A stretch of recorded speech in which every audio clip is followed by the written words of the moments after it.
Attention, l'histoire que vous vous apprêtez à écouter aborde des sujets sensibles comme des opérations, des examens médicaux détaillés et des difficultés psychologiques. Nous vous laissons juger si cela est entendable pour vous. Prenez soin de vous. Donc on a commencé l'échographie. Au bout d'un quart d'heure, il est allé voir sa secrétaire. Il a fait annuler tous les rendez-vous de la matinée. La peur de mourir, je l'ai eue la veille de l'intervention, quand les chirurgiens sont venus me voir à 21h pour m'annoncer qu'on m'opérait le lendemain matin.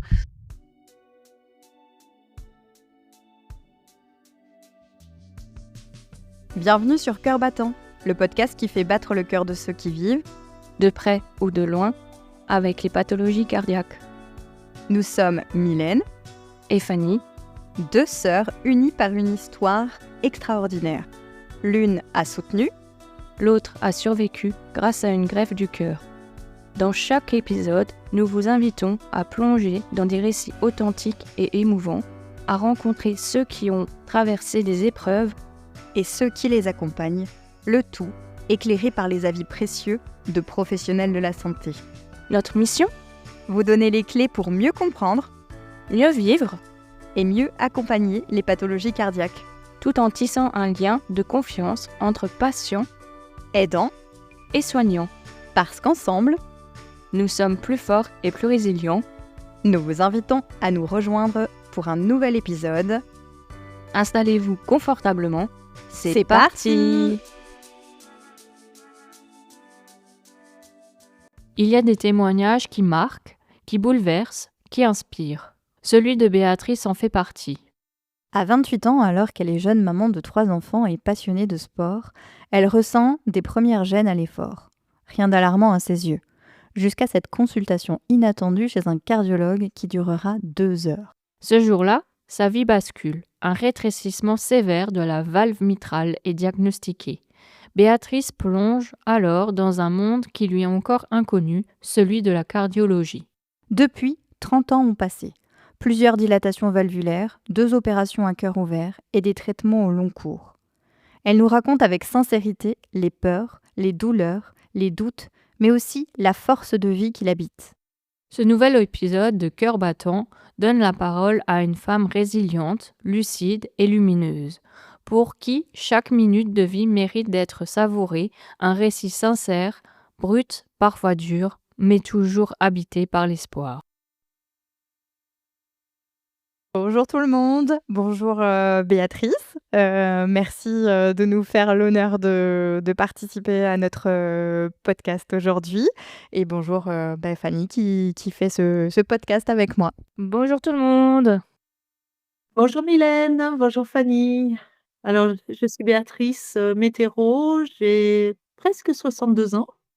Voilà, et j'habite à Pau, plus pour très longtemps puisque j'arrive à la retraite et je repars en Charente-Maritime, ma région, ma région de naissance, ma région de cœur. Voilà, retrouver les enfants, les petits-enfants. Et on se retrouve aujourd'hui pour aborder un sujet qui est lié à une pathologie cardiaque. Et est-ce que vous pouvez nous donner le nom de cette pathologie? Oui, alors moi j'ai ce qu'on appelle, j'ai eu un rétrécissement mitral, rétrécissement de la valve mitrale, voilà. Donc une valve qui se trouve dans le cœur. Sur la partie gauche du cœur, hein, entre l'oreillette et le ventricule gauche. Et avant d'aborder du coup précisément ce sujet de le rétrécissement de la valve mitrale, et afin de contextualiser un petit peu pour nos auditeurs, est-ce que, Béatrice, vous pouvez nous dire quand est-ce que est apparu votre problème cardiaque? Dans quel contexte vous étiez à ce moment-là? Quel âge vous aviez?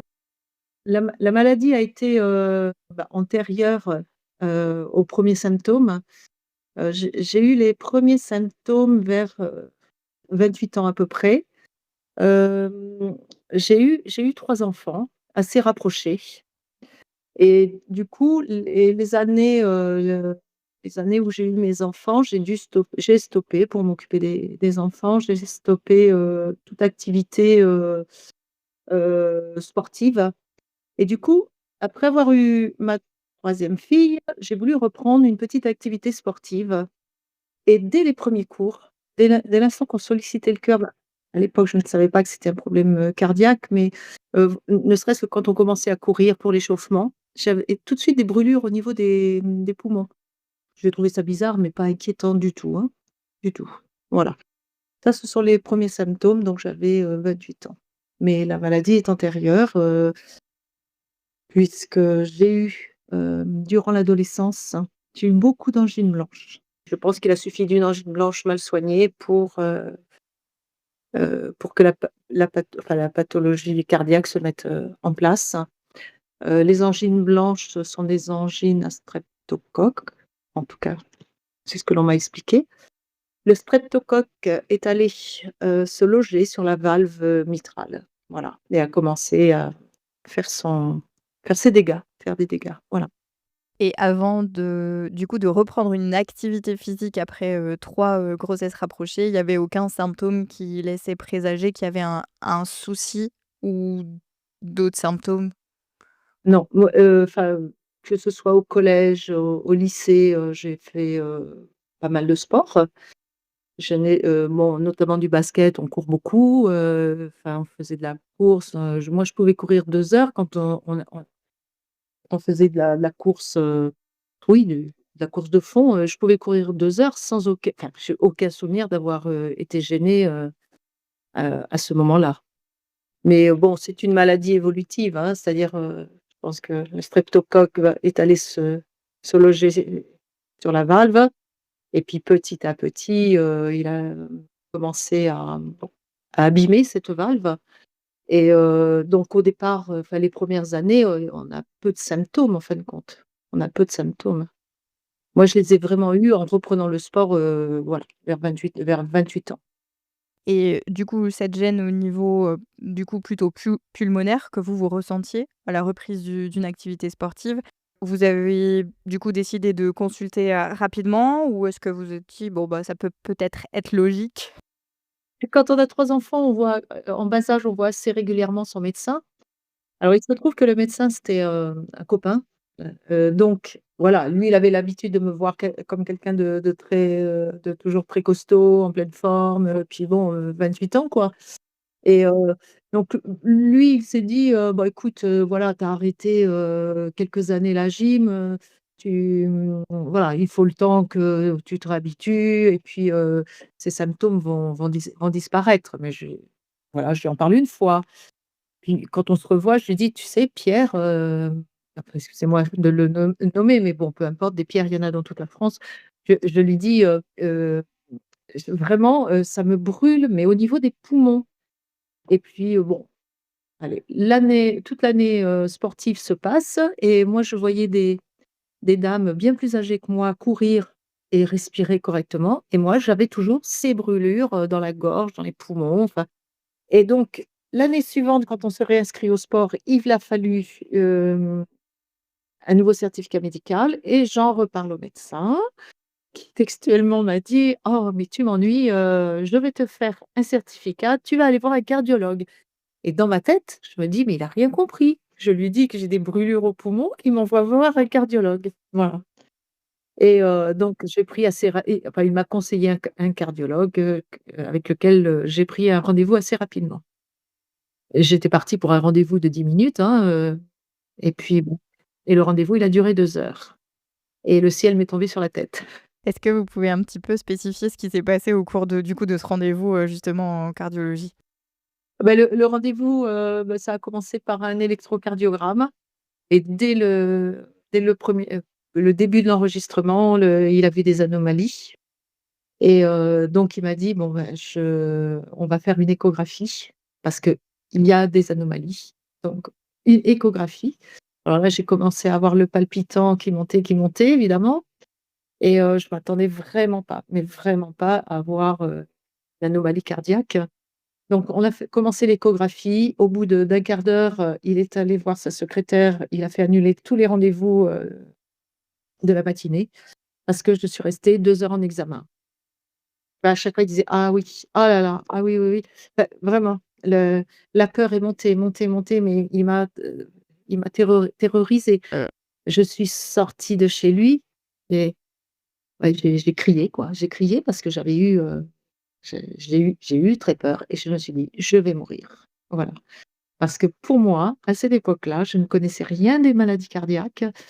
Je ne connaissais que des personnes âgées qui étaient décédées de problèmes cardiaques et du coup, eh ben, j'allais mourir parce que j'avais une maladie cardiaque. Mais lui, il évoquait un problème de rétrécissement mitral, mais pour moi, ça n'évoquait rien. Il a fallu que je sois hospitalisée sur Bordeaux dans les jours qui ont suivi pour en apprendre un petit peu plus. Voilà.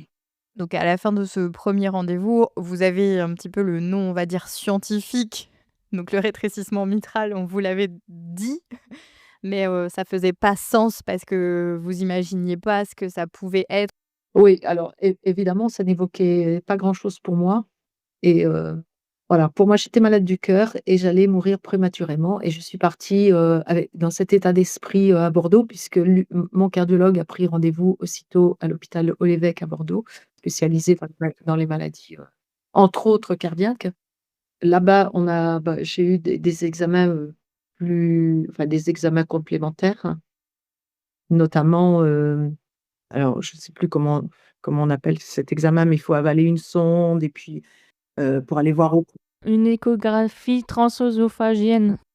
c'est ça, c'est le Théo et ensuite, j'ai eu, je suis passée en salle d'examen pour, on est passé par l'aine, par heu, la veine fémorale, voilà, pour, monter, une caméra pour aller voir au plus près ce qui se passait. C'était pour évaluer, je pense, tous ces examens pour évaluer, heu, l'ouverture, pour évaluer les dégâts, où en était la valve et évaluer éventuellement les dégâts, faits, autour quoi et vérifier s'il y avait pas des caillots, sur cette partie-là quoi.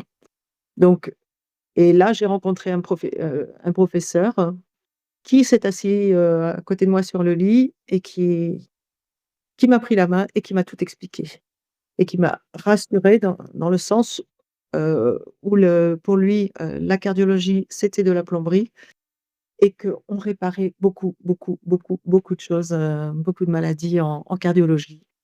Que j'étais jeune et que du coup, j'étais en bonne santé et qu'on allait me surveiller comme le lait sur le feu et que du coup, beh, voilà, avec cette surveillance, j'allais vivre, bien plus longtemps que, beaucoup de personnes qui n'étaient pas suivies.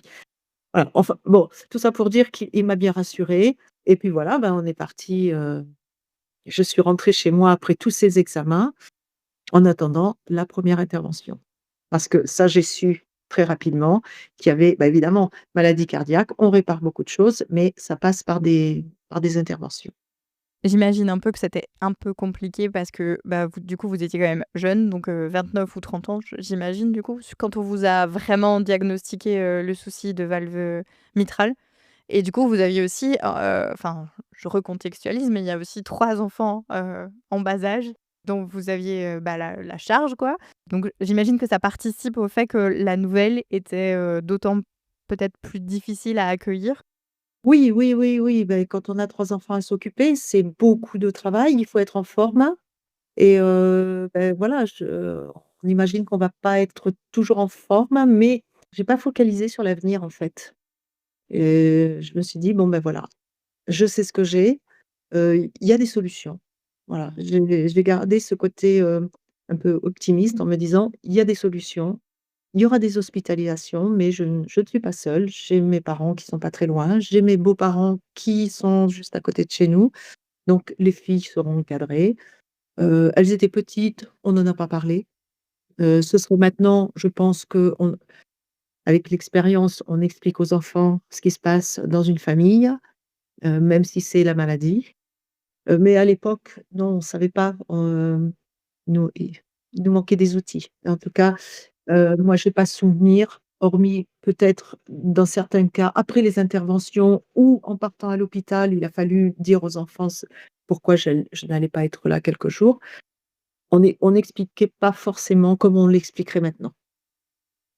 J'étais pas toute seule. J'étais pas toute seule, avec mes enfants et puis bon, bah, il y avait mon ex-mari, mais qui travaillait avec son père à l'époque. Ils avaient une entreprise donc c'est vrai que quand on a une entreprise, on peut pas se libérer, enfin voilà, faut que la maison elle continue à tourner. Est-ce que tu penses, Béatrice, que la plainte initiale a été minimisée par, du coup, ton docteur, enfin ton médecin traitant ou le corps médical, par rapport à ce que en raison de ton jeune âge que tu avais à l'époque? Ah mais ça a été complètement minimisé parce que, le médecin alors bon, il y avait 2 contextes. Le fait que nous étions amis, donc on se connaissait bien et il ne m'avait jamais vue, voilà, il me voyait comme quelqu'un en très bonne forme.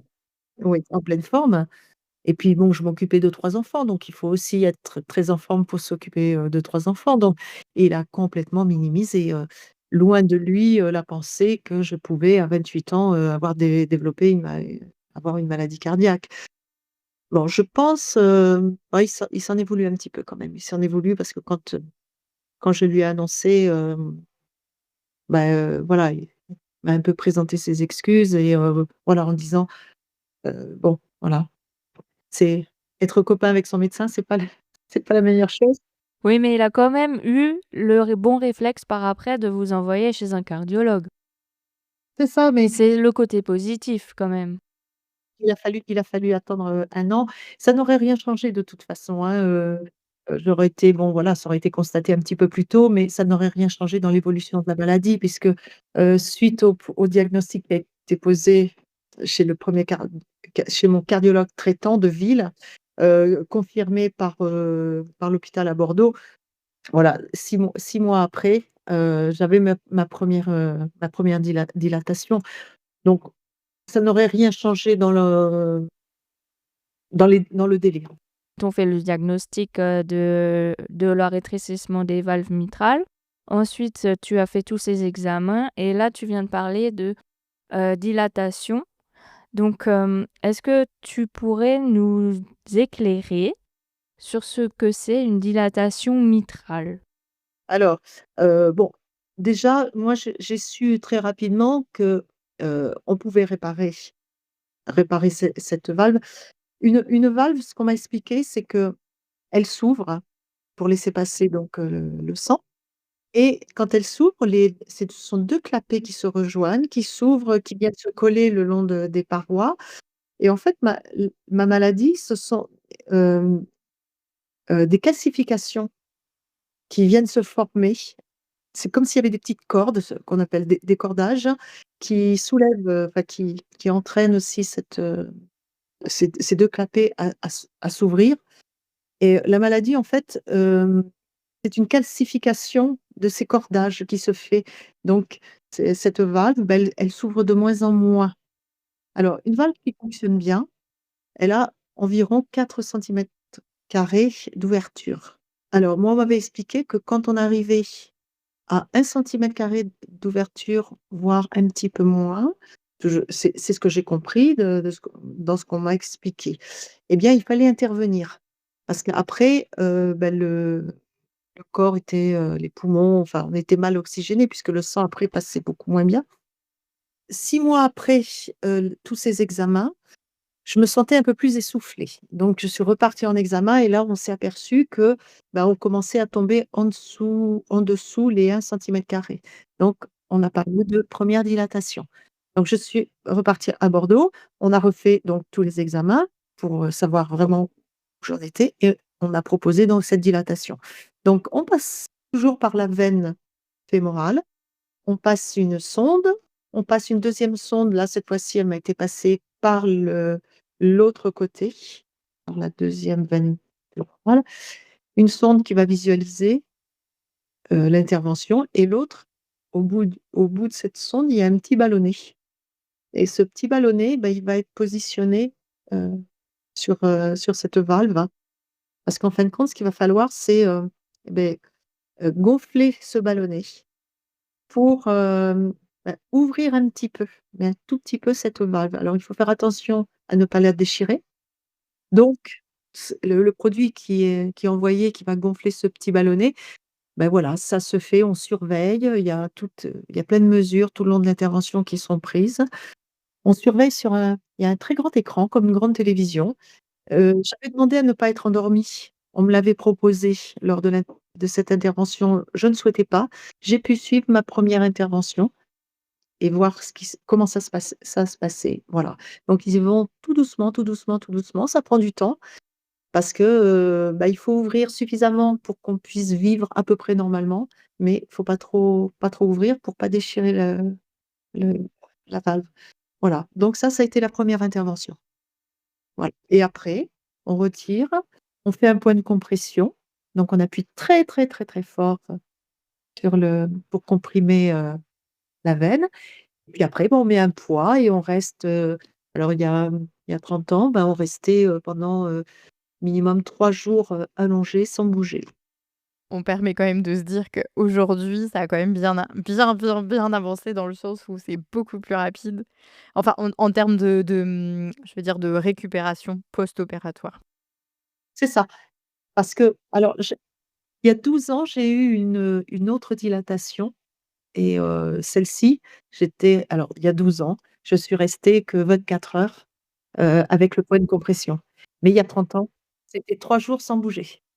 Sans bouger avec le point de compression. Oui, oui, oui. On a très, très mal au dos, enfin voilà et c'est plus, ouais, c'est beaucoup d'inconfort, beaucoup Et d'inconfort. vous aviez du coup alors je pense que c'était aussi le Fémostap qu'il y avait, sur, la jambe? Mais et du coup la jambe elle était bleue pendant 3 jours? Ah, il y avait un gros hématome qui a duré bien plus que 3 jours. Oui, oui, oui. Alors en plus, moi je me souviens, ils arrivaient pas à le sang n'arrivait pas à coaguler donc pendant, les infirmières se sont relayées pour faire le point de compression parce qu'au bout d'un moment c'est difficile et on m'a refait un prélèvement sanguin un petit peu en urgence pour le renvoyer au labo pour vérifier le temps de coagulation parce que ça a été très, très long. Donc autant dire que j'ai eu, un sacré hématome, après. Mais le sang a fini par coaguler, hein.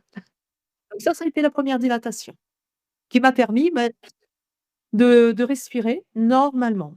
Non pas de reprendre une activité sportive, intense, hein, mais, de vivre normalement. Franchement, alors après, comme, mes filles m'ont souvent dit, je suis d'une nature assez résiliente, donc c'était comme ça. Donc on fait ce qu'on peut faire et puis, voilà, on n'en fait pas tout un monde et oui, je l'ai plutôt bien vécu, quoi. Donc j'ai été tranquille pendant 2 ans. 2 ans et après il s'est passé quoi après les 2 ans? Et ben, au bout de 2 ans, la valve, enfin le rétrécissement était encore très serré. Donc il a fallu retourner toujours sur Bordeaux, faire une deuxième dilatation, même principe. Par contre là, j'ai été un petit peu moins courageuse. J'ai demandé, hem, j'ai demandé à être un petit peu endormie parce que, heu, au départ, je pensais suivre l'intervention, mais l'ayant déjà vécu une première fois, j'étais pas sereine du tout, du tout, du tout et bon, voilà, il a suffi d'un petit geste, vis-à-vis de l'anesthésiste pour qu'il m'endorme, non pas profondément, mais au moins je me suis aperçue de rien. Voilà. Ça s'est très bien passé, une deuxième fois, voilà et là, j'ai été tranquille pendant 17 ans. Et il y avait des médicaments du coup à prendre suite à l'intervention ou pas du tout? Non, alors moi, j'ai toujours, depuis la première intervention, j'ai pris des antiarythmiques, parce que, cette valve, qui fonctionnait pas bien, heu, ça veut dire que l'oreillette, elle y pompe beaucoup plus que chez une personne qui n'est pas malade et du coup, cette oreillette, elle fatigue, elle fatigue, elle fatigue et plus elle fatigue, plus il y a des petits tremblements, enfin voilà et du coup, j'ai commencé à avoir, des petits épisodes comment on appelle ça? D'arythmie, oui, des arythmies. De la fibrillation auriculaire peut-être? Ça, c'est arrivé, un peu plus tard, quoi, voilà, ça a fait partie des complications. Au départ, j'avais, un antiarythmique juste pour, voilà, pour éviter, ces désagréments mais évidemment la maladie, beh, ne va ne va pas en s'arrangeant, hein. Ça s'aggrave, toujours un petit peu parce que cette oreillette, eh ben, elle force et elle travaille beaucoup et du coup, oui, j'ai eu des épisodes, j'ai fait des petits allers-retours, aux urgences pour calmer des fibrillations, oui. Ce qui est devenu après l'indication pour changer la valve. Mais entre-temps alors entre-temps, j'ai eu, alors c'est ma pathologie en tout cas, moi ce qui m'est arrivé, hein, je forme assez facilement des caillots puisque quand j'ai eu 40, un peu plus de 40 ans, j'ai un caillot, qui s'est formé enfin voilà.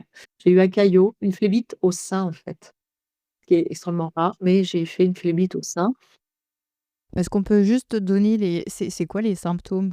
De la phlébite au sein, Bah, peut-être oui, peut-être spécifiquement sur celle-ci? j'ai eu mal de plus en plus mal au sein, voilà et je sentais une grosseur au sein. Donc je suis retournée voir, mon médecin et qui m'a envoyé passer une échographie et à l'échographie, l'échographe a tout de suite vu, ouais, a diagnostiqué une phlébite, ce qui était, très étonnant parce que les phlébites, bah, tout le monde en a entendu parler, mais c'est plutôt, dans les jambes. Voilà. Bon, bah, là, le caillot est allé, se mettre dans une veine du sein. Bon, ce qui en soi est mieux que si elle était montée, un peu plus haut. Le fait d'avoir des caillots, ça vient du fait que cette, valve, mitrale, c'est parce qu'elle, du coup, elle était trop enfin, le passage du sang était trop étroit et du coup, ça forme? Après techniquement, je n'ai pas la réponse, hein, mais le fait que des arythmies, les arythmies plus cette valve qui ne s'ouvre pas bien, pas correctement, bon, ben, voilà, c'est propice à la formation de caillots. Après, voilà, médicalement, je ne saurais pas l'expliquer puisque, évidemment, mais voilà, bon et de toute façon, quand on fait des arythmies ou de la fibrillation, c'est formateur de alors, je sais pas si c'est ça qui est formateur de caillots, mais en tout cas, quand il y a un caillot, le fait d'être en arythmie ou fibrillation, ça peut envoyer le caillot, voilà, le caillot, il va migrer à un moment donné, hein. À partir du moment où, on a découvert cette phlébite, j'ai été mise sous anticoagulant. Oui, c'est ça, c'est la période à laquelle ça a correspondu. Auparavant, de la du diagnostic, jusqu'à la phlébite, je prenais du Cardégique, qui est un fluidifiant du sang et après, la phlébite, là, j'ai commencé à prendre des anticoagulants. Bon, ça s'est bien passé, il a été très enfin, j on a très vite dosé trouvé la bonne dose pour être équilibré, voilà, j'ai pris des coagulants, ça ne m'a pas posé de problème et puis, jusqu'à mes 50 ans où là, j'ai à nouveau la valve qui s'est, resserrée. Là, je suis partie, alors non pas sur Bordeaux, mais parce que ça se pratiquait moins on m'a expliqué enfin, le cardiologue, ici sur Pau m'a expliqué qu'on faisait à Bordeaux, on faisait beaucoup moins de dilatation, de la valve mitrale, donc c'était mieux de partir sur Paris. Donc je suis partie à Bichat, à mes 50 ans pour une, nouvelle dilatation. Les examens préopératoires, la dilatation, tout s'est bien passé. Bon, évidemment, avec un stress énorme à chaque fois, hein, évidemment, mais tout s'est très bien passé. Et là, pour le coup, je ne suis restée allongée que 24 heures et en 3 jours, je reprenais le métro, non, le train pour rentrer chez moi. Oui, c'est sûr que ça change du coup en c'est quoi? C'est 17 ans d'écart du coup? Entre la deuxième et la 3e, dilatation? 17 ans d'écart et oui, c'est là qu'on se rend compte que ça évolue. Donc beh, je suis restée, tranquille, donc suite à cette troisième dilatation quelques années et puis, bon, bah, les épisodes de fibrillation ont été, de plus en plus intenses et fréquents et là, bon, mon cardiologue a envoyé mon dossier, bon, j'ai passé des examens, ici, à l'hôpital de Pau. Ces examens ont été envoyés, sur Bordeaux à l'hôpital Haut-l'Évêque et donc j'ai été convoquée, alors sans urgence, hein, parce que tout ça, ça a pris 6 mois, mais j'ai été convoquée donc là, on m'a confirmé que c'était le moment de changer, cette valve mitrale. Et est-ce que vous saviez depuis le départ que c'était quelque chose qui, à terme, devait être fait, c'est-à-dire, avoir un changement de valve? Oui, je l'ai su, oui, très très rapidement. Très rapidement, j'ai su que, bah, tant que l'on pourrait dilater, c'est-à-dire tant que même si, comment dire? Même si les cordages, enfin, étaient calcifiés, tant qu'il y avait une petite souplesse malgré tout, on pouvait dilater, mais que le jour où il y aurait trop de calcification, on ne pourrait plus dilater et ce serait l'indication aussi pour la grosse intervention. Donc c'est une plus grosse intervention de faire du coup, un changement de valve. Est-ce qu'on vous avait donné les différentes possibilités de comment on fait pour changer de valve? Je n'ai pas posé trop de questions parce que je savais que c'était une opération, qu'il fallait ouvrir le sternum, qu'il fallait bon, faudrait que le cœur arrête de battre, qu'il fallait dériver la circulation. Bon, ça je le savais, donc je n'ai pas posé trop de questions parce que parce que tout simplement, ça me faisait un peu peur, mais je savais comment, un peu grossièrement comment ça allait se dérouler. Hem, je savais aussi parce qu'on en avait discuté, avec, mes différents cardiologues. Je savais qu'il existait donc, 2 types de valves, une valve, mécanique et une valve, tissulaire, en tissu animal qui provenait, alors à l'époque, on m'avait parlé que du porc, maintenant je sais qu'il y a aussi le veau et il peut y avoir, je crois maintenant, des valves, en tissu, humain. Mais ça, on ne m'en a jamais parlé, hein. Mais donc voilà, je savais. Je connaissais un peu les inconvénients et les avantages des 2. Il fallait faire un choix et toute seule, je n'étais pas capable de faire ce choix. Je savais que la valve, mécanique, on allait me la poser à vie et que ça allait surtout dépendre de l'âge à laquelle j'allais être opérée. C'est-à-dire que si l'intervention arrivait un peu trop jeune, ça allait je n'aurais peut-être pas trop le choix, ce serait une valve mécanique qu'on n'aurait plus besoin de changer, mais avec laquelle il fallait prendre des anticoagulants quand même, tout le reste de la vie. La valve tissulaire, c'est une valve qui n'est pas à vie, je sais pas si on peut dire qui se périme, mais qu'il faudra changer, qui a une durée de vie. À l'époque, on m'avait dit 8, 10, dans les meilleurs cas 15 ans, mais on tablait sur, une dizaine d'années. Elle avait un gros avantage. Alors il fallait y retourner à l'intervention, mais elle avait l'avantage qu'on n'avait pas besoin de prendre d'anticoagulants. Et moi, il y avait une chose qui me perturbait aussi avec, la valve mécanique, c'est que je savais qu'elle faisait du bruit.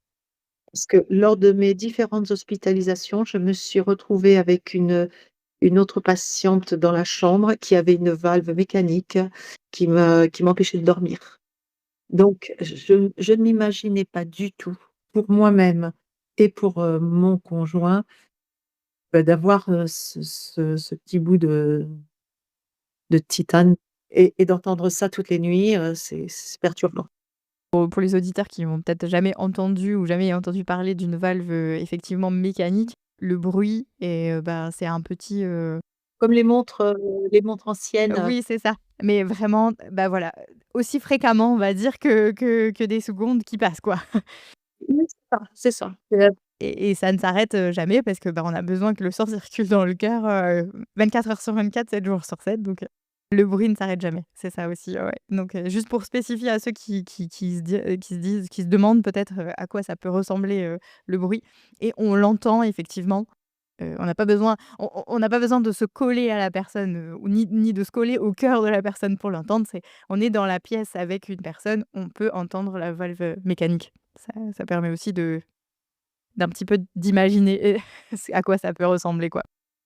Alors j'imagine que ça aussi, ça doit évoluer et qu'on les entend peut-être de moins en moins.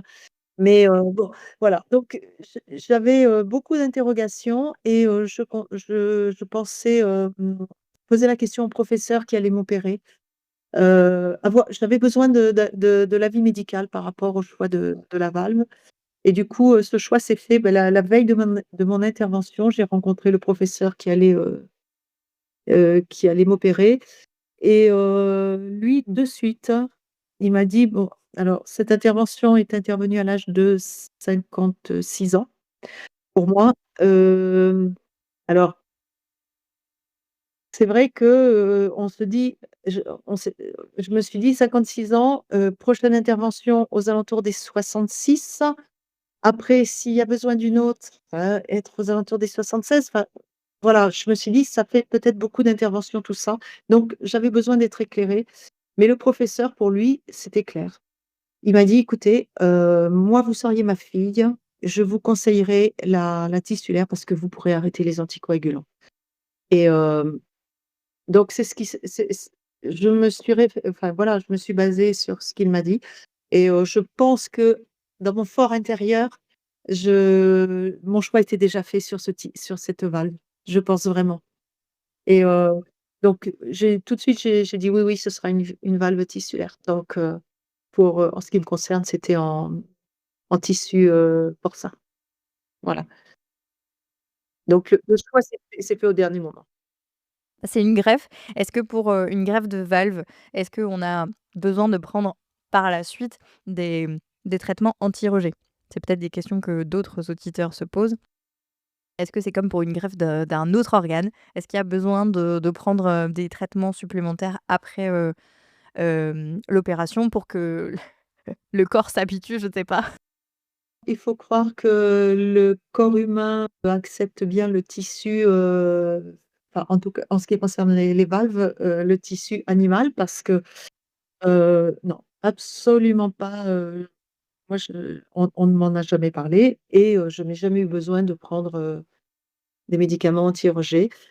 Par contre, j'ai dû, donc ma première intervention, elle a eu lieu, enfin, en tout cas, le changement de valve a eu lieu il y a 6 ans.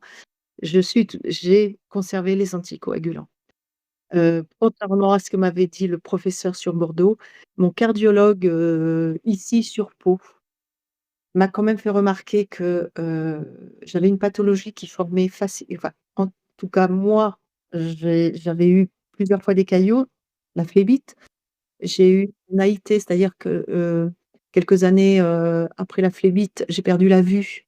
Donc, j'ai été hospitalisée. On a supposé, même si on ne l'a pas retrouvé, mais qu'un caillot s'était formé et avait, pendant sa migration, était passé, au niveau du nerf. Comme j'étais sous anticoagulant, il s'était certainement, je ne sais pas si on peut employer désagrégé, mais en tout cas, voilà.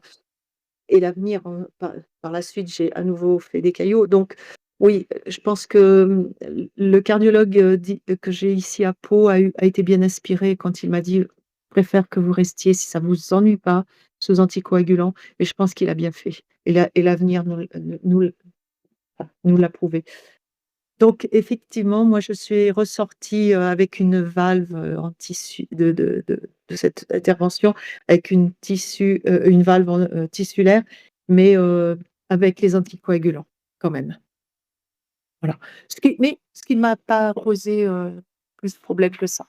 Est-ce que vous pouvez nous dire comment ça se passe du coup, une opération de changement de valve? Comment s'est passée la tienne, Béatrice? Comment s'est passée ta première opération? Alors de ce que j'en sais, alors moi je n'ai, mon compagnon a suivi l'intervention, alors pas la mienne, mais sur écran, lui, il sait exactement comment ça se déroule. Alors moi je le sais, mais je n'ai pas eu le courage de regarder encore. En fait, il faut ouvrir le sternum. Bon, on n'entend rien, on ne sent rien et bien évidemment, puisqu'on est profondément endormi et pour ouvrir le sternum, il faut, écarter les côtes et puis ensuite faudra que ce cœur arrête de battre pour pouvoir intervenir dessus, pour changer la valve. Donc il y a une dérivation qui se fait du système sanguin. C'est-à-dire que, il y a une dérivation qui se fait du système sanguin. Donc, il y a une dérivation qui se fait du système sanguin. Donc, il y a une dérivation qui se fait du système sanguin. Donc, il y a une dérivation qui se fait du système sanguin. Donc, il y a une dérivation qui se fait du système sanguin. Donc, il y a une dérivation qui se fait du système sanguin. il faut mettre en place une circulation, extracorporelle pendant l'intervention. Voilà. Donc ça, je pense que c'est une grosse étape avant l'intervention, pour mettre tout en place et voilà. Ensuite, eh beh, on retire, la valve endommagée pour installer la nouvelle. C'est une intervention pour ma part, qui a duré aux alentours de 5 heures. Voilà, sur cette première intervention, aux environs de 5 heures et puis après, ben, on referme tout, on relance le cœur et puis enfin voilà, la circulation reprend, enfin et quand on se réveille, ben, on est en salle de réveil. Et comment on se sent quand enfin, je sais que peut-être pas immédiatement, après, enfin pas au premier réveil du moins, mais dans les heures qui suivent l'opération, comment est-ce qu'on se sent et c'était quoi la suite? On prend un petit peu ses esprits, bah, on dit: «Ah beh, tout s'est bien passé, je suis là», mais on n'est pas bien quand même, hein. On est très, très, très, très fatigué, et puis on est très, très surveillé, c'est-à-dire que, bah, il y a des examens, enfin des contrôles, des contrôles, des contrôles, et on passe entre 48 heures et 36 heures, en salle de réveil, oui. Alors ça porte un autre nom, hein, c'est un service de réanimation. On voit, on a une moi j'avais une pendule en face de moi et on voit les secondes s'égrener. C'est pas les minutes, ce sont les secondes. On est dans un état, très, très particulier. C'est très, très bizarre. Bon, on ne souffre pas parce qu'on est quand même très médicamenté, mais voilà, on passe des étapes petit à petit parce que tout peut arriver, hein, c'est pas parce que l'intervention s'est bien passée, on sait que tout peut arriver et voilà, on est là et on se bat. Enfin, on se bat parce qu'on se dit: «On a fait le plus dur et maintenant il faut gravir, il y a encore une montagne à gravir» et et puis voilà, on y arrive parce que cette envie de vivre, et puis de profiter de la vie, elle est très, très présente et on accepte, je pense qu'on est assez résilients et on se bat pour dire: «Allez, toutes les minutes, toutes les heures, plus on avance dans le temps, mieux c'est pour nous, quoi». Puis au bout de finalement, moi, j'en suis sortie non pas au bout de 3 jours, mais au bout de 2 jours parce que, tous les indicateurs étaient au vert, donc on m'a laissé sortir. Je pourrais rajouter quand même qu'on m'a laissé sortir. C'est pas qu'on m'a laissé sortir de la réa plus tôt que prévu, c'est qu'il y avait des patients qui faisaient la queue, qui sortaient de blocs opératoires et donc manque de place et manque, de plein de choses, donc c'est un petit peu forcé qu'on m'a renvoyée, vers ma chambre, sachant que ça ne plaisait pas forcément au personnel, qui s'occupait de moi, qui trouvait que c'était bien prématuré pour me renvoyer dans le service. Ça aurait mérité quand même, un peu plus de soins, intensifs. Mais bon, voilà, c'est la réalité aujourd'hui. Non, c'est bien de le spécifier quand même. Oui, je trouve que ça a une importance. Et du coup, tu es restée hospitalisée dans un service, je pense que du coup de chirurgie cardiaque, plus classique quoi, on va dire? Après après la réanimation?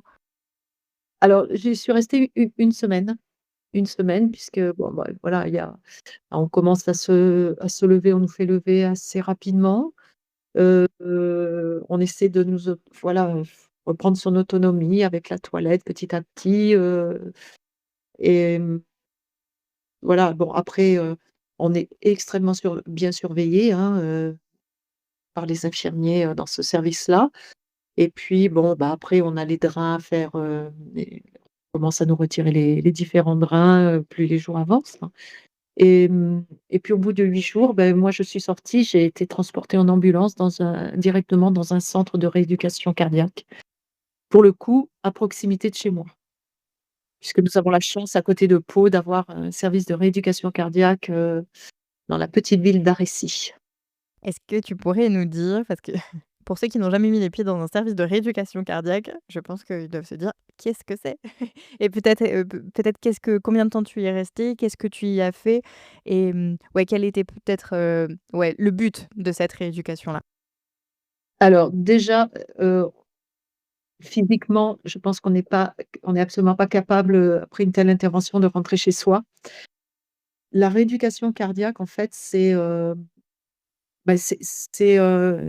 suivi de notre état de santé, post-opératoire, hein. C'est pas parce que, on nous laisse sortir, de l'hôpital, où on a été opéré, que tout va bien. Il y a encore, un suivi parce qu'il faut savoir qu'après des interventions comme ça, on peut avoir, un peu d'eau dans les poumons, on peut avoir de l'eau, au niveau de l'enveloppe du cœur, enfin donc il y a quand même une surveillance, assez rapprochée qui se poursuit dans ce centre de rééducation et puis on est suivi, on est suivi pris en main par des kinés spécialisés en rééducation cardiaque. Heu, Dès que le corps le permet, on commence à travailler, faire que des petits exercices pour remobiliser le thorax. Pour ma part, ça a été extrêmement douloureux au niveau du thorax. J'ai vraiment beaucoup, beaucoup souffert malgré, des prises de médicaments, importants et ça a duré longtemps. Ça a duré longtemps. Pour moi, ça a été en termes de semaines, de mois et voire de mois.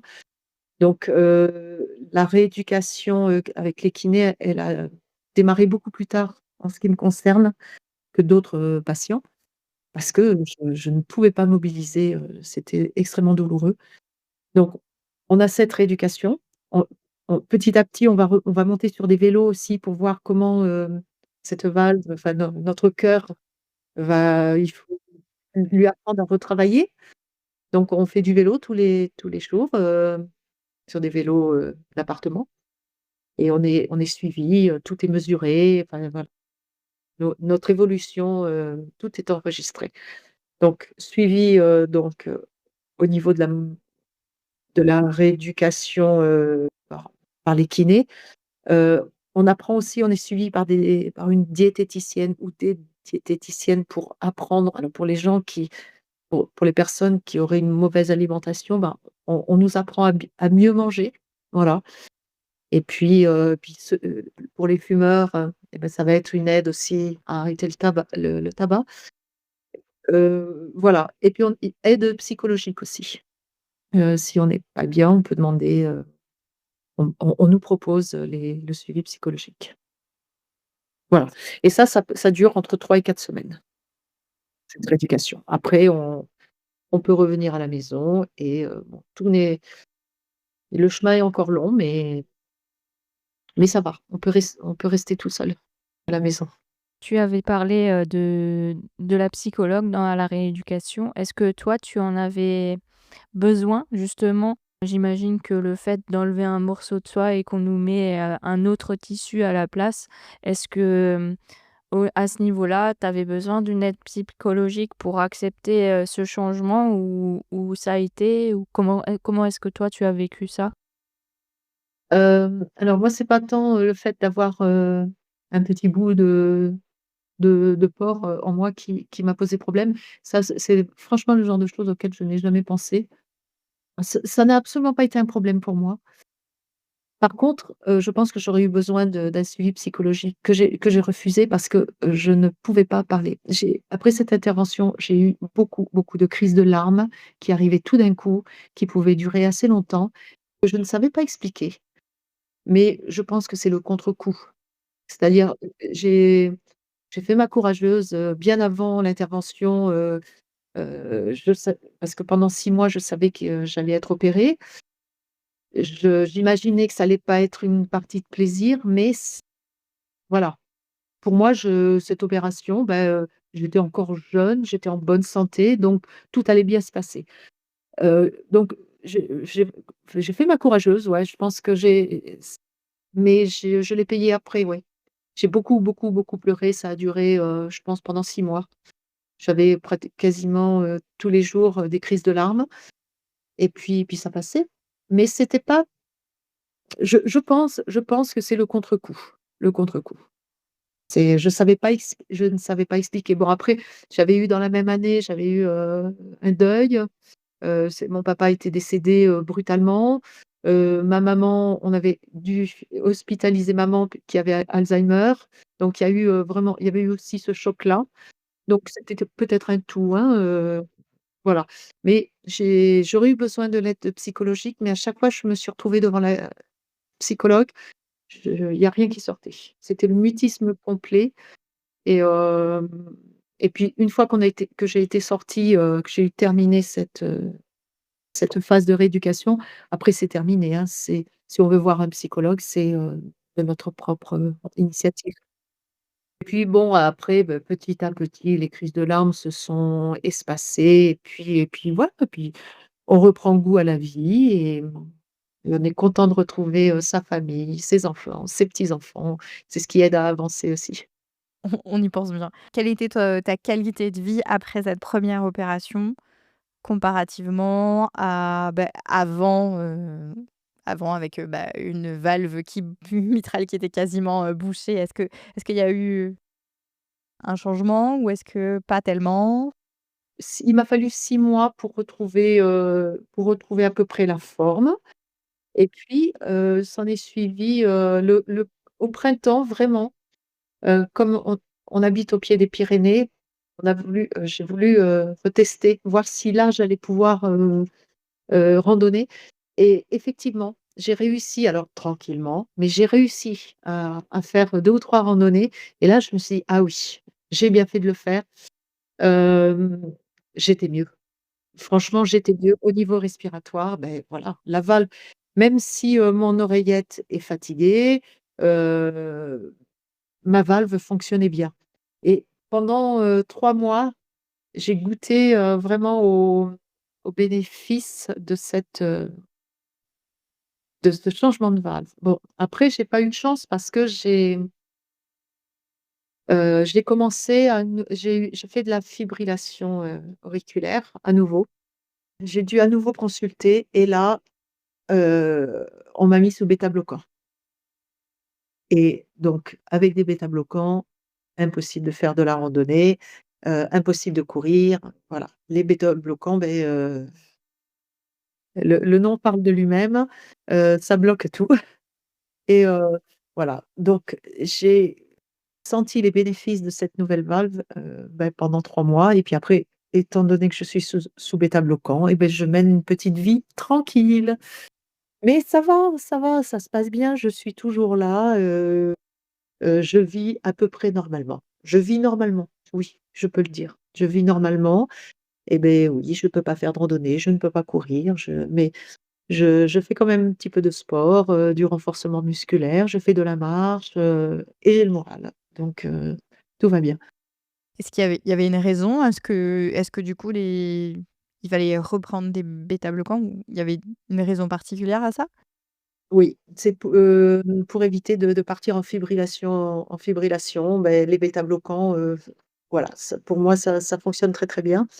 Ça arrive, hein, que j'ai encore quelques arythmies, mais franchement, ça fait 4 ans maintenant que je prends des bêta-bloquants et je n'ai plus de gros épisodes de fibrillation. Franchement, les bêta-bloquants, régulent bien, les arythmies et les fibrillations.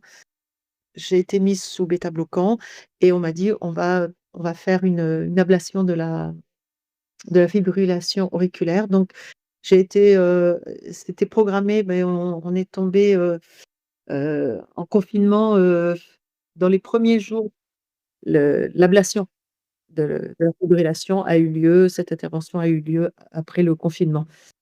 Ça a bien marché, mais par contre, mon cardiologue, une fois de plus, a préféré que je garde les bêta-bloquants pour éviter de repartir, en fibrillation parce qu'il dit: «Bon là, ça se passe bien pour vous, c'est maîtrisé. Si on les arrête et que vous repartez en fibrillation», il m'a dit: «Je préfère qu'on ne prenne pas le risque». Au départ, j'avais des grosses doses, je prenais 160 milligrammes de bêta-bloquants. Là, j'avais beaucoup d'effets secondaires et j'étais pas bien du tout. Mais suite à l'intervention, on a diminué les doses. Je n'en prends que 80 milligrammes et j'ai beaucoup moins d'effets secondaires. À 80 milligrammes, je les supporte bien et et tout va bien jusqu'à il y a 2 ans. Est-ce que tu peux nous dire ce qui s'est passé il y a 2 ans? Comment ça bascule? Et beh, voilà, et comment ça bascule? Beh, il y a 2 ans, contrôle, le contrôle annuel, hein. On va voir le cardiologue et puis on y va, complètement confiant parce que, bah, évidemment, tout fonctionne bien finalement et là, de suite, à l'échographie, il a aperçu une petite masse sur un des clapets de la valve et donc c'était pas bon signe. Tout de suite, il m'a dit: «C'est soit un caillot qui se balade, qui est rattaché, avec par du tissu, hein, au-dessus un clapet de la valve, soit c'est alors si c'est pas un caillot, ça peut être de l'infection. Il a commencé à me poser beaucoup de questions. Comment j'aurais pu attraper une infection? On a tout évoqué, hein, morsure de chien, morsure, d'oiseau, et là on a pensé, soins dentaires. Parce que j'ai eu des soins dentaires qui n'ont pas été mis sous antibiotiques pour ces soins spécifiques. Voilà, on y a pensé, mais sans savoir.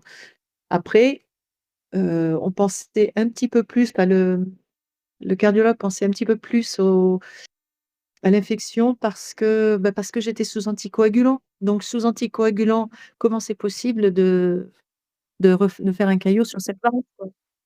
Donc bon, bah, il y a eu beaucoup d'examens encore une fois pour, c'est surtout aller voir s'il y avait pas d'autres caillots qui se baladaient, quelque part. On a fait beaucoup d'examens et puis je suis repartie, bah, illico, sur Bordeaux, parce qu'il fallait, à nouveau intervenir, voir ce qu'il y avait sur cette valve et puis la changer évidemment, parce qu'il fallait à nouveau ouvrir. Il y avait pas d'autre moyen. Donc Absolument, donc il y avait pas d'autre alternative que de toute manière changer cette valve, même si c'est peu importe le on va dire, si c'était un caillot ou une infection, dans tous les cas, il fallait changer. alors déjà j'ai été mise sous antibiotiques, une grosse panoplie d'antibiotiques, sans savoir, tant qu'on ne savait pas, tant qu'on n'avait pas suffisamment de retours de Hem, des prélèvements sanguins que j'avais eus, tant qu'on n'avait pas on n'avait pas de retour et on ne savait pas donc si c'était une infection, il fallait couvrir, plein de maladies donc j'avais tous les jours j'ai eu pendant 6 ou 7 semaines, des antibiotiques pour, voilà, pour couvrir toute éventualité au niveau de l'infection et puis bon, bah, arrivé enfin j'ai été, sous étroite surveillance en attendant l'intervention parce que si c'était un caillot, il pouvait se détacher à tout moment et migrer, dans le corps et j'ai attendu une semaine sur Bordeaux, qu'on veuille bien enfin, qu'on puisse, me recevoir, au bloc opératoire parce que, c'est arrivé en plein été donc moins de personnel, enfin voilà, moins de personnel et il fallait attendre, que les chirurgiens qui étaient qui étaient là, puissent m'opérer et puis, toutes les nuits, il y avait l'hélico qui emmenait, des gens, qui avaient besoin d'opération, cardiaque, urgente donc voilà, j'ai attendu une semaine et moi j'ai été opérée un dimanche matin. Voilà, au bout d'une semaine. Comment tu as vécu cette attente? Parce qu'une semaine, au final, ça paraît peu, mais ça peut paraître long. Est-ce que tu avais des appréhensions liées, du coup, à la première opération? Qui, au final, tu avais quand même dû passer 6 mois à récupérer, quoi. C'était pas anodin. J'ai évité de penser, trop à cette première intervention et je me suis dit: «Bon, tu y es passé, tu t'en es bien sorti, ça a été, oui, il y a des douleurs, mais ça va bien se passer» et donc j'ai gardé ça à l'esprit. Par contre, ce que je ne comprenais pas, c'est pourquoi j'attendais une semaine parce qu'à Pau, on m'avait dit qu'il fallait intervenir en urgence parce qu'on ne savait pas ce que c'était que cette masse.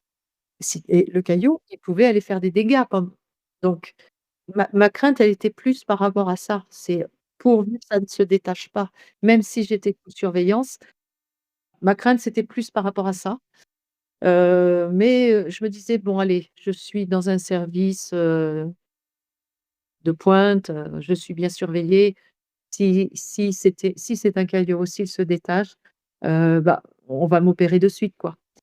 Mais mais quand même, voilà, j'étais pas forcément sereine. Est-ce qu'on peut dire que tu avais peur de mourir ou pas à ce moment-là?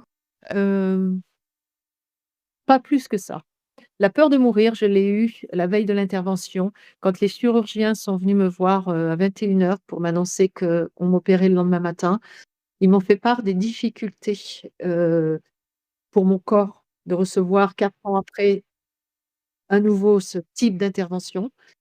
Et puis bon, le travail pour le chirurgien allait être plus compliqué également. Parce que 2 interventions quand même, à cœur ouvert, rapprochées. Oui, il y avait beaucoup plus de risques sur cette 2e intervention que sur la précédente. Donc là, oui. Oui, là, j'ai eu peur de mourir. La nuit, a été un petit peu compliquée et je suis arrivée au bloc avec vraiment cette conviction que je n'en ressortirais pas. Ça a été Voilà, ça a été moralement très difficile, mais bon, on m'a vite endormie donc. Et puis après, bah, comme pour la première, on se réveille, et puis on se dit: «Allez hop, on commence à gravir à nouveau la montagne et toutes les secondes qui passent, c'est bon pour moi». On repart sur un long chemin. Je suis repartie encore pour, 6 mois, 6 mois douleur, rééducation, même si, cette seconde intervention au niveau douleur, ça a été beaucoup mieux maîtrisé. J'ai moins souffert. J'ai pu arrêter, les médicaments, les antidouleurs, enfin les antidouleurs, un petit peu costauds, j'ai pu les arrêter assez rapidement, finalement, assez rapidement. Voilà, beaucoup plus que la première intervention. Après, je dis pas, pendant 3 mois, on dort assis, enfin, on essaie de dormir assis. Pourquoi assis? Parce que pour toi, c'était moins douloureux? Oui, moi, pour moi, je pouvais pas rester allongée, complètement allongée. Plus j'étais, redressée, mieux c'était pour, ma cage thoracique. Heu, alors déjà, on ne peut dormir que sur le dos pendant, plus d'1 mois, hein. C'est une obligation. Mais de toute façon, pour moi, même, 2 ans après, je ne peux toujours pas dormir sur le ventre. J'ai une gêne. Bon, elle est peut-être dans ma tête, mais, j'ai une gêne. Mais, non, c'est surtout que pour moi, c'était très difficile. J'avais l'impression d'étouffer quand je m'allongeais. Donc, on je dormais, alors en milieu hospitalier, c'est bien parce qu'on a des lits, qui se redressent tout seuls. Puis il y a ça aussi, c'est qu'on a beaucoup de mal à se redresser tout seul. Donc, quand on est à la maison, et ben, on cale plein, plein d'oreillers parce que si on est tout seul, si on a personne pour nous aider à nous redresser, ça peut être compliqué. De On peut pas trop tirer sur la cage thoracique. Enfin, après ça dépend des personnes aussi. Il y a des gens qui récupèrent beaucoup plus vite. Enfin moi, les kinés qui me suivaient, ils m'ont dit: «Vous avez un corps qui a eu beaucoup de mal à encaisser cette intervention, quoi». Mais ça, on ne peut pas le savoir à l'avance, Chaque organisme, en fait, réagit différemment, donc même vis-à-vis de la douleur, hein, chacun gère sa douleur, différemment. Cette seconde opération, finalement, c'est bien passé, tout s'est bien passé et puis, voilà, 2 ans bientôt, enfin, pas encore 2 ans, mais bientôt 2 ans et je vais très, très bien. Je vais très, très bien et heureuse d'être là. et tant mieux, ouais, j'allais dire. Pour témoigner et encourager, voilà et donner du courage, aux gens qui auraient la même pathologie et qui auraient quelques craintes et quelques peurs. Tout à fait, et c'est une superbe démarche, je trouve. Parce que c'est pas tant connu que ça, et je pense quand même que ça doit quand même concerner un bon nombre de gens quand même en France aujourd'hui. C'est toujours chouette d'avoir, au moins un aperçu de qu'est-ce que ça peut être. Peut-être aussi l'après, enfin parce que l'intervention c'est une chose, effectivement, mais je pense qu'il y a aussi l'après à gérer qui est pas, moins connu. Oui, bon là, moi, j'ai parlé sans filtre, hein, c'est voilà, je raconte mon expérience. C'est-à-dire que pour moi, ça a été une période douloureuse physiquement.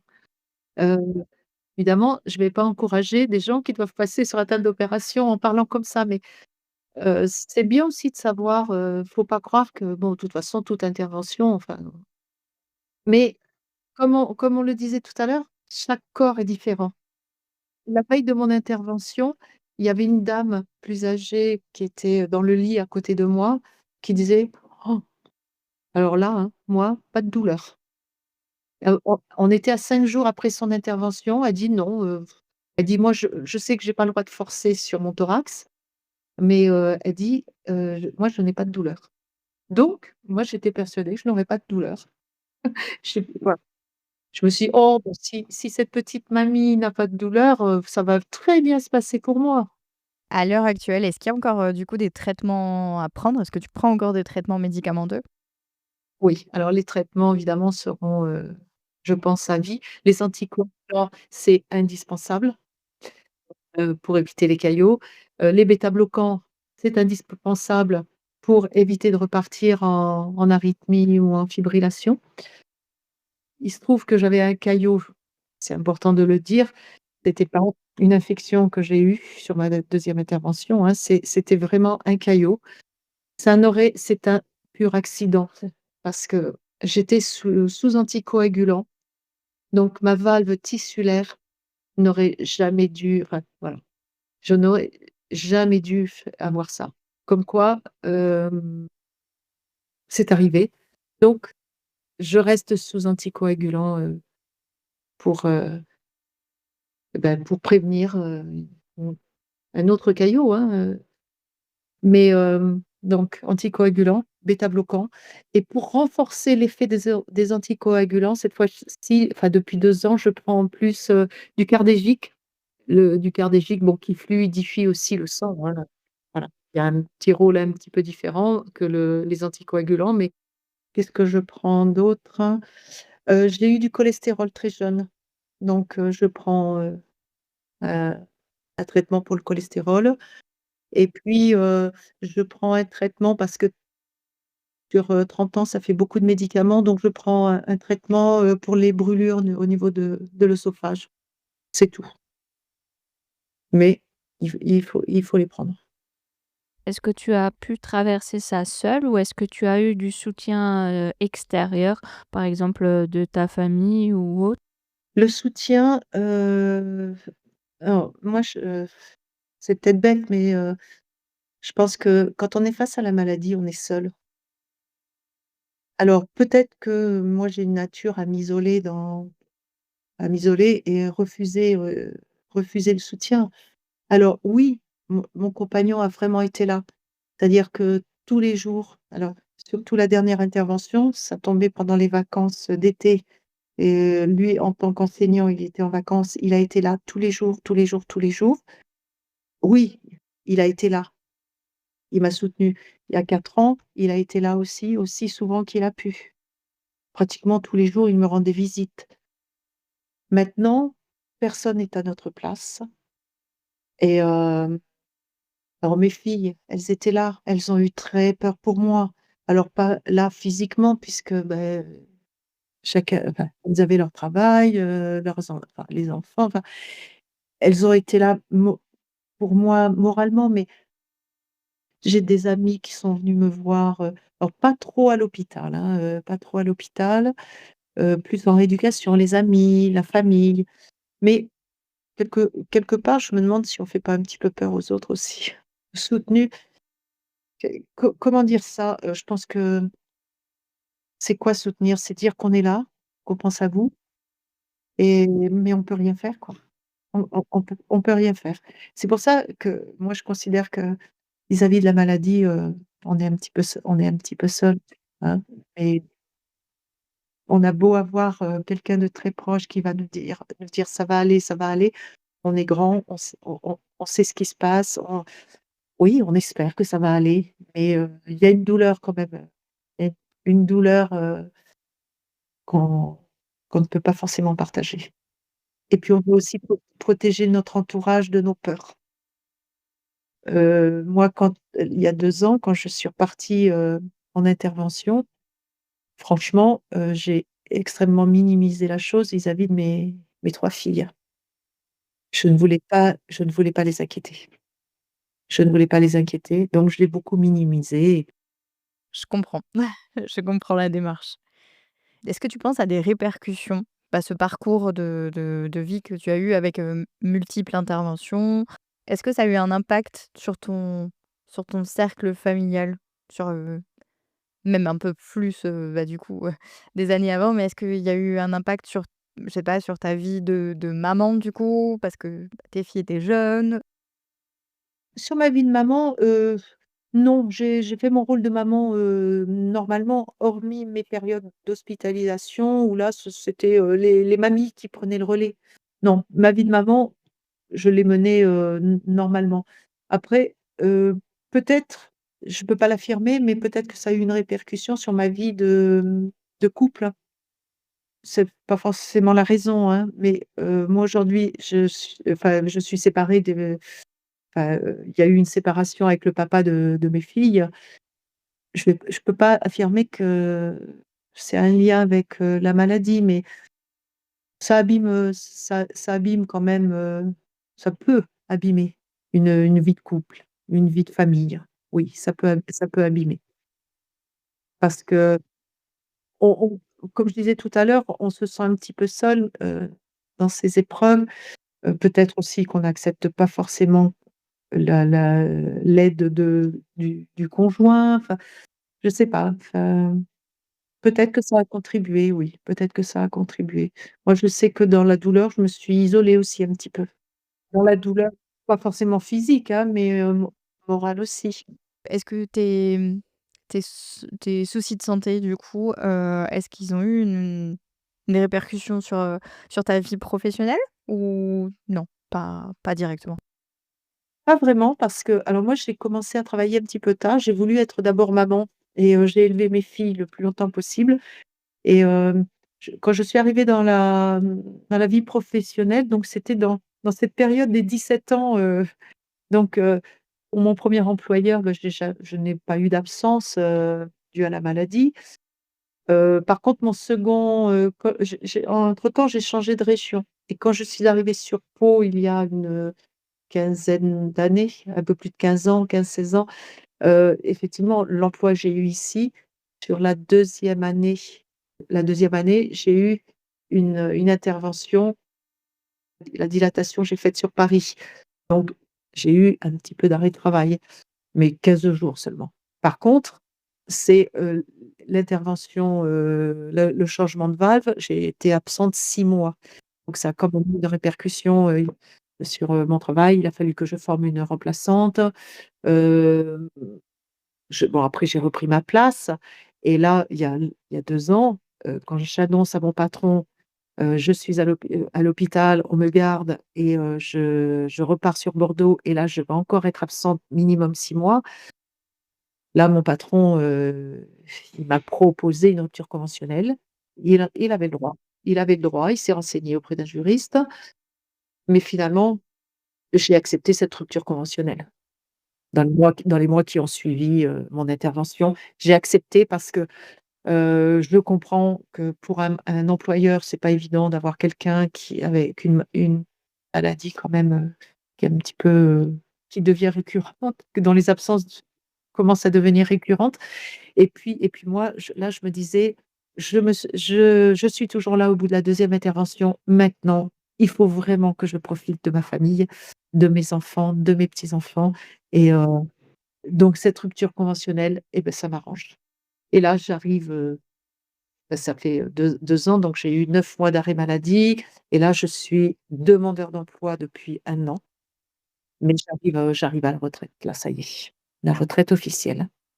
Ça a impacté, ça n'a voilà, ça a pas vraiment impacté ma vie professionnelle, sauf là sur, ces dernières années.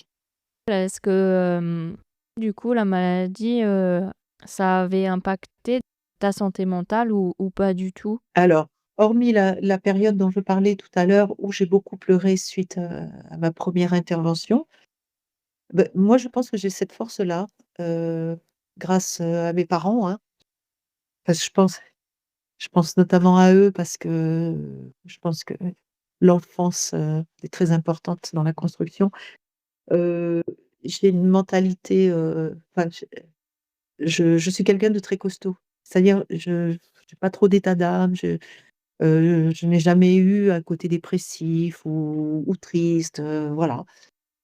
Je suis quelqu'un, tous les matins, je suis heureuse, je me lève de me lever, voilà, encore une belle journée et je n'ai pas eu besoin d'une aide, heu, psychologique et et je n'en ai jamais eu besoin dans ma vie. Je me sens bien, je me sens bien. Je me sens bien, je me suis toujours sentie bien et je pense que c'est une force. Hormis, voilà, la période post-opératoire où là, je pense que c'était un cap à passer. Heu, non, il est tout simplement, j'ai encaissé au bout d'un certain nombre d'années, j'ai encaissé ma maladie et là je voilà mais aujourd'hui, je me sens très, très bien, moralement, quoi. Tant mieux, on va dire. C'est Oui, bien comme après ça. ça n'empêche que quand je vais retourner voir le cardiologue bientôt pour le contrôle, je vais être, oh, mais alors c'est plus que de l'appréhension là, je me liquéfie, hein. Ouais, c'est normal. C'est normal, il y a toujours l'appréhension d'avoir une On mauvaise a peur de la nouvelle, mauvaise nouvelle, c'est ça, c'est ça. mais faut se dire qu'on en aura des bonnes. Oui, oui, mais voilà, moi je me dis quand même qu'avec ce parcours compliqué, j'ai toujours eu une bonne étoile parce que, globalement, même s'il y a eu des moments difficiles, compliqués, douloureux et beh, je suis là, je vais plutôt bien et je profite de la vie. Et est-ce qu'on peut dire que la maladie, elle a eu des freins dans ta vie, par exemple, est-ce qu'elle t'a empêché de vivre des choses que tu aurais aimé vivre ou pas du Non, tout? non, franchement, non, non, non. Voilà, je n'étais pas une grande sportive, par exemple, cette maladie arrive à quelqu'un, à un grand sportif, là, je pense que ça peut ternir ses envies de voilà, de performance et tout.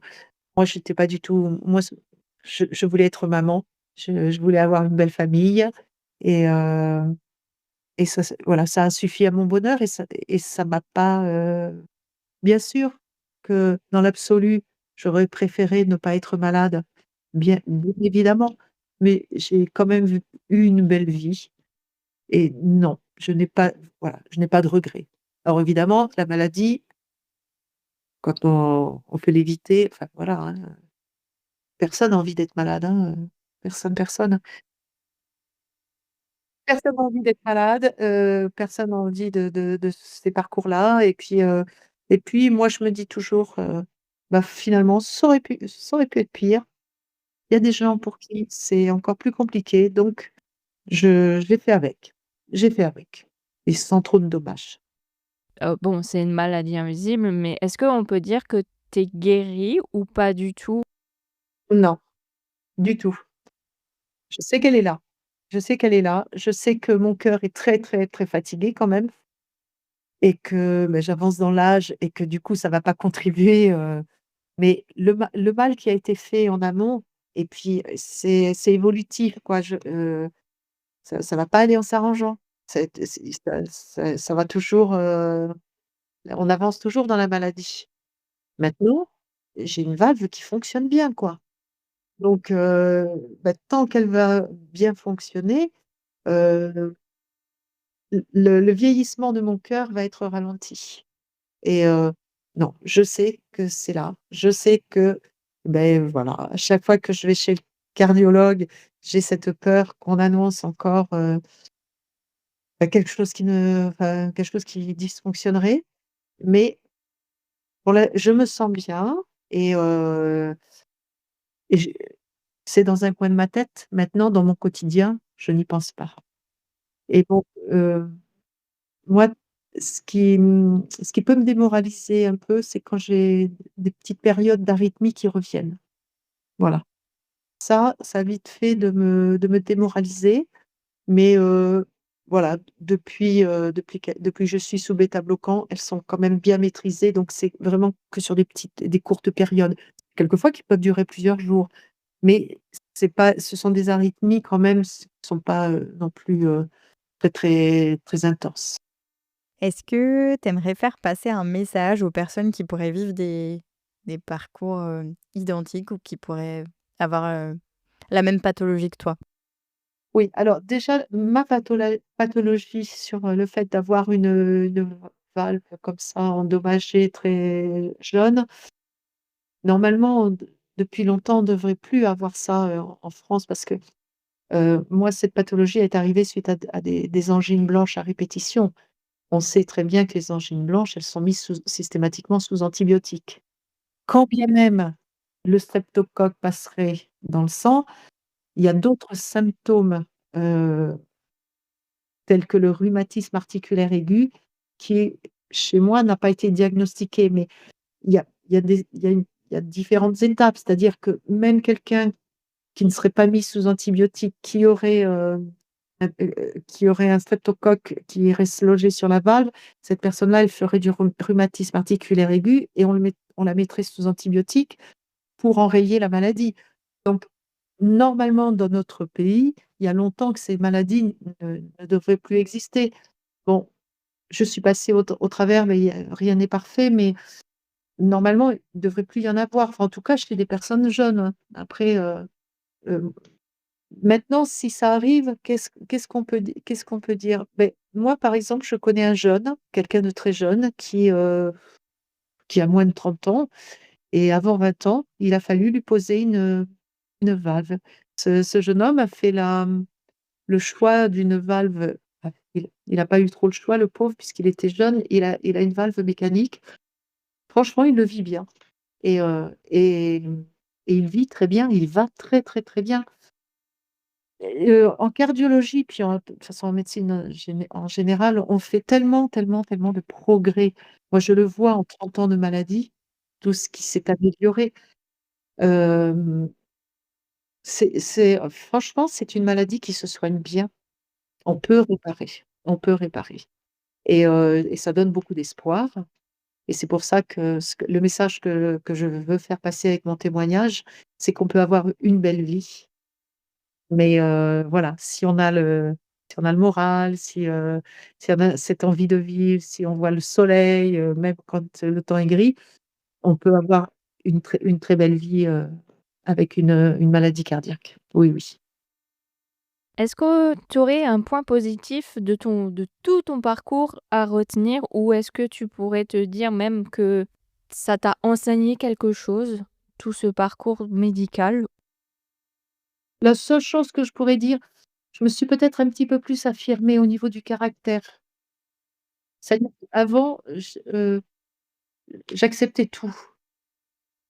Maintenant alors, bon, ça c'est une réflexion de mon compagnon, hein, heu, que plusieurs fois il m'a dit: «Tu n'es plus aussi gentille qu'avant». Il veut dire beaucoup de choses, mais entre autres, alors je sais pas si ça on peut le dire, mais entre autres, si j'ai pas envie de quelque chose, je le dirais peut-être plus facilement.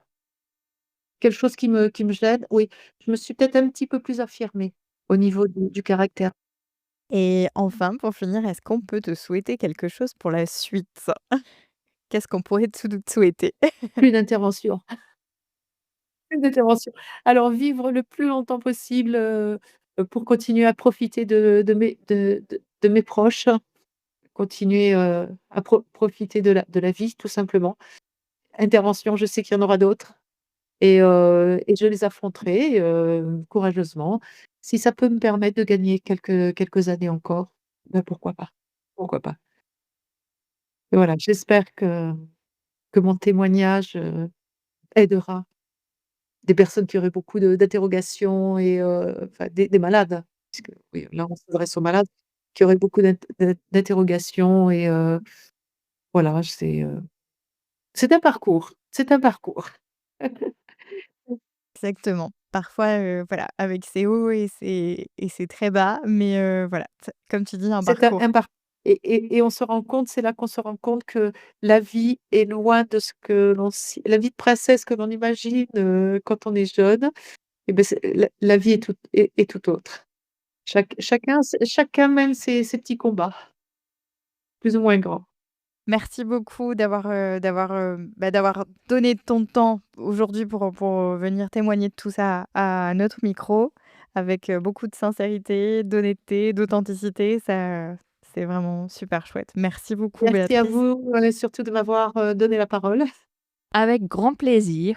Merci beaucoup. Au revoir. Au revoir Au Fanny, au revoir. revoir, Mylène. Merci. Béatrice nous offre bien plus qu'un témoignage médical. Elle nous rappelle que vivre avec une pathologie cardiaque, c'est aussi traverser des tempêtes invisibles, apprivoiser la peur sans jamais renoncer à l'amour, composer avec un quotidien bouleversé tout en continuant à avancer. C'est une histoire de lutte, de résilience, mais aussi de lumière retrouvée, celle qui jaillit quand on choisit de vivre pleinement malgré tout. Merci à Béatrice pour sa parole vraie, pour sa force douce et sa façon unique de nous montrer que même les cœurs cabossés peuvent battre fort encore et toujours. Si cet épisode vous touche, pensez à le partager à quelqu'un qui en aurait besoin, à en parler autour de vous. Parce qu'en diffusant ces récits, on donne de la voix à celles et ceux qui vivent avec le cœur en première ligne.